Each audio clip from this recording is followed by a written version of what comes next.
August 2, 2024ರಂದು Yadgir ನಗರ police ಠಾಣೆಯ PSI ಆಗಿರ್ತಕ್ಕಂಥ ಪರಶುರಾಮ್ ಅವರು ಸ್ವತಃ ಅವರ ಮನೆಯಲ್ಲಿ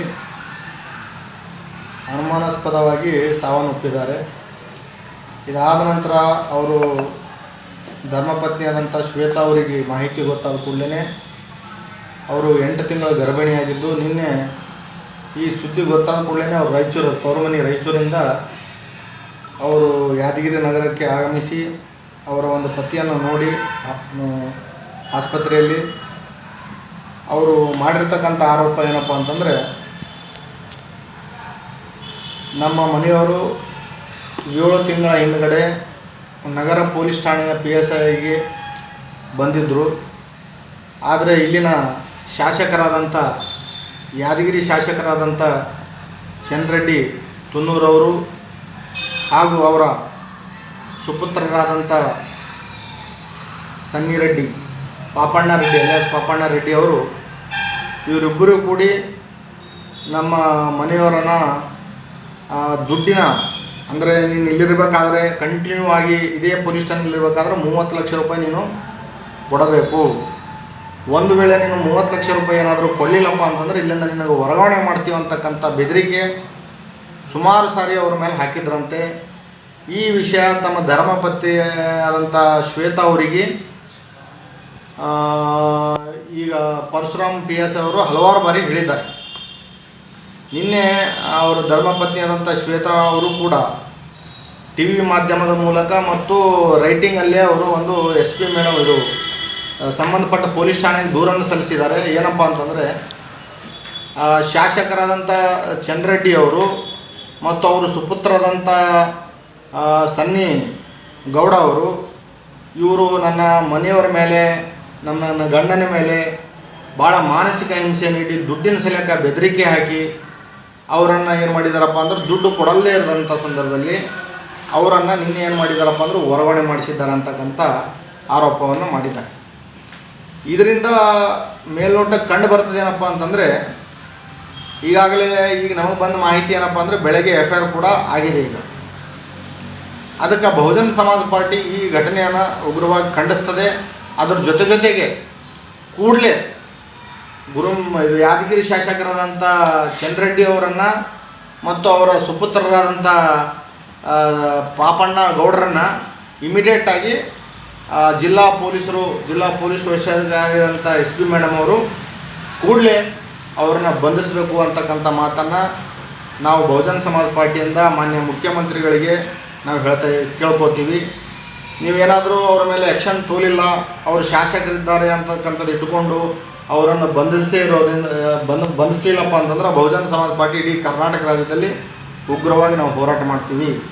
ಅದಕ್ಕೆ ದಯಮಾಡಿ ಈ ಘಟನೆ ಏನಪ್ಪ ಅಂದರೆ, ಈಗ ಅವರೊಬ್ಬ ಶೆಡ್ಯೂಲ್ ಕಾಸ್ಟ್ ಪರಿಶಿಷ್ಟ ಜಾತಿಗೆ ಸೇರಿರ್ತಕ್ಕಂಥ ಒಬ್ಬ PSI ಶಾಸಕರಾದಂಥ ಚಂದ್ರೆಡ್ಡಿ ಅವರು ಏನಂತ ಆರೋಪ ಮಾಡ್ತಾರಪ್ಪ ಅಂತಂದರೆ, ನೀನೊಬ್ಬ ಶೆಡ್ಯೂಲ್ ಕಾಸ್ಟ್ ಇದ್ದೀಗ ಅದು ಪದ ನಾನು ಬಳಕೆ ಮಾಡಬಾರ್ದು. ಅವರು ಮಿಸ್ಸಸ್ ಅವರು ಕಂಪ್ಲೇಂಟಲ್ಲಿ ಕೊಟ್ಟಿದ್ದಾರೆ, ನೀವು ಕೆಳಜಾತಿಯವರು ಇಲ್ಲಿ ಇರಬಾರ್ದು, PSI ಇಲ್ಲಿ ಇರಬೇಕಾಗಿತ್ತಪ್ಪ ಅಂದ್ರೆ ನೀನು 30 ಲಕ್ಷ ರೂಪಾಯಿ ನೀನು ತಂದು ಕೊಡಬೇಕಂತಕ್ಕಂಥ ಬೆದರಿಕೆ ಏನು ಮಾಡಿದಾರಪ್ಪ ಅಂದ್ರೆ ಅವ್ರ ಮನೆಯವ್ರಿಗೆ ಹಾಕಿದ್ದಾರೆ.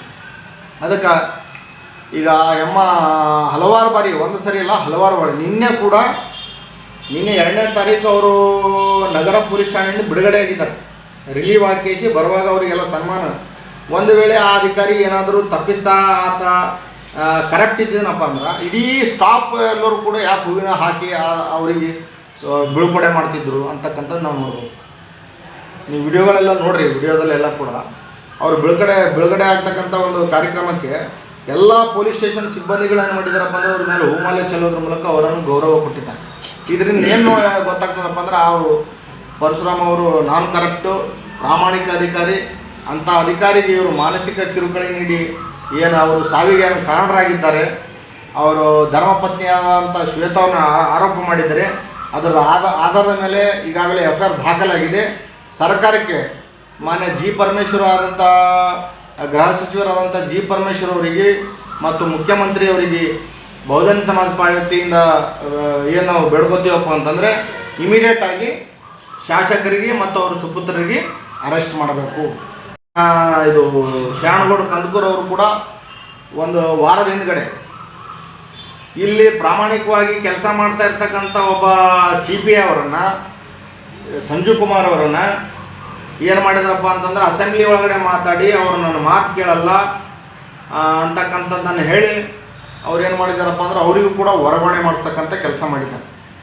ಇವತ್ತು ಯಾವ ಪರಿಸ್ಥಿತಿ ಇದೆಯಪ್ಪ ಅಂದ್ರೆ ಪೊಲೀಸ್ ಸ್ಟೇಷನಲ್ಲಿ ಪೊಲೀಸರು ಆಗಿರ್ಬೋದು, PSI ಆಗಿರ್ಬೋದು, ESI ಆಗಿರ್ಬೋದು, ಇವರ ಪರಿಸ್ಥಿತಿ ಹೆಂಗದಪ್ಪ ಅಂತಂದ್ರೆ ಸಂಪೂರ್ಣ ಪೊಲಿಟಿಕಲ್ ಪ್ರೆಷರ್ ಆಗಿದೆ. ಅದಕ್ಕೆ ಕರ್ನಾಟಕ ಸರ್ಕಾರ ಇದಕ್ಕೆ ಸಂಬಂಧಪಟ್ಟಂಗೆ ಒಂದು ಯಾವುದೇ ಒಂದು ಕಾನೂನನ್ನಾದರೂ ಮಾಡಬೇಕು. ಇದಕ್ಕೆ ಯಾಕಪ್ಪ ಅಂದರೆ ಯಾವುದೇ ಒಂದು ಏನೇ ಇದ್ದರೂ ಕೂಡ ಶಾಸಕರು ದುಡ್ಡು ಕೊಡಬೇಕು, 30 ಲಕ್ಷ ಕೊಡಿ, 40 ಲಕ್ಷ ಕೊಡಿ, 50 ಲಕ್ಷ ಕೊಡಿ ಅಂತ ಡಿಮ್ಯಾಂಡ್ ಇಡ್ತಾರಪ್ಪ ಅಂತಂದರೆ ಇದೇನು ಹೊಸದೇನಲ್ಲ. ಇದು ಆಲ್ರೆಡಿ TVಯಲ್ಲೂ ಕೂಡ ಭಾಳಷ್ಟು ಸರಿ ಎಲ್ಲ ಕಡೆ ಸುದ್ದಿ ಆಗಿದೆ ನೀವು ಎಲ್ಲ ಕಡೆ.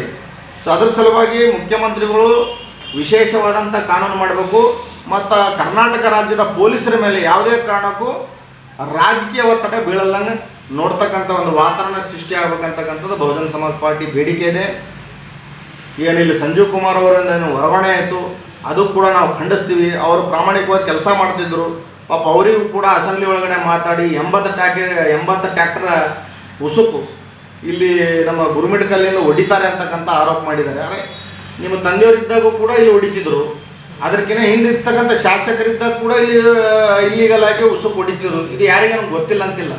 ಪಾಪ ಅವರಿಗೇನು ಏನು ಮಾಮೂಲು ಮುಟ್ಟಬೇಕಾಗಿತ್ತು ಅದು ಮುಟ್ಟೋದೋ ಇಲ್ಲೋ, ಅದ್ರ ಸಲಕ್ಕೆ ಅವ್ರು ಏನು ಮಾಡಿದಾರಪ್ಪ ಅಂದ್ರೆ ಈ ರೀತಿ ಎಲ್ಲ ಆರೋಪ ಮಾಡಿ ಪಾಪ ಪೊಲೀಸರ ಮೇಲೆ ಏನು ಮಾಡ್ತಿದ್ದಾರಪ್ಪ ಅಂದ್ರೆ ಪೊಲೀಸ್ ಇಲಾಖೆ ಮೇಲೆ ಒಂದು ಒತ್ತಡ ತರ್ತಕ್ಕಂಥ ಒಂದು ಇದು ಮಾಡ್ತಾಯಿದ್ರೆ ಅದಕ್ಕೆ ಬಹುಜನ ಸಮಾಜ ಪಾರ್ಟಿ ಇದಕ್ಕೆ ಉಗ್ರವಾಗಿ ಖಂಡಿಸ್ತದೆ. ಅದರ ಸಲುವಾಗಿ ಏನು ಇಮಿಡಿಯೇಟಾಗಿ ಇದು ಕೂಡ ಗುರುಮಿಟ್ಕಲ್ಲು ಕೂಡ ವರ್ಗಾವಣೆಯಲ್ಲಿ ಅವರ ಅಧಿಕಾರಿಗೇನು ಇನ್ನೂ ಕೂಡ ಇಲ್ಲಿ ಯಾರೂ ಬಂದಿಲ್ಲ. ಗುರುಮಿಟ್ಕಲ್ಲಲ್ಲಿ ಸೈದಾಪುರ CPI ಅವರೇ ಇಲ್ಲಿ ಇನ್ಚಾರ್ಜ್ ಇದ್ದಾರೆ. ಅದಕ್ಕೆ ಇಮಿಡಿಯೇಟಾಗಿ ಸಂಜು ಕುಮಾರ್ ಅವರನ್ನು ಮತ್ತು ವಾಪಸ್ ಇಲ್ಲೇ ಗುರುಮಿಟ್ಕಲ್ ಪೊಲೀಸ್ ಠಾಣೆಗೆ ವರ್ಗಾವಣೆ ಮಾಡಬೇಕಂತ ಬಹುಜನ ಸಮಾಜ ಪಾರ್ಟಿ ಆಗ್ರಹಿಸ್ತದೆ.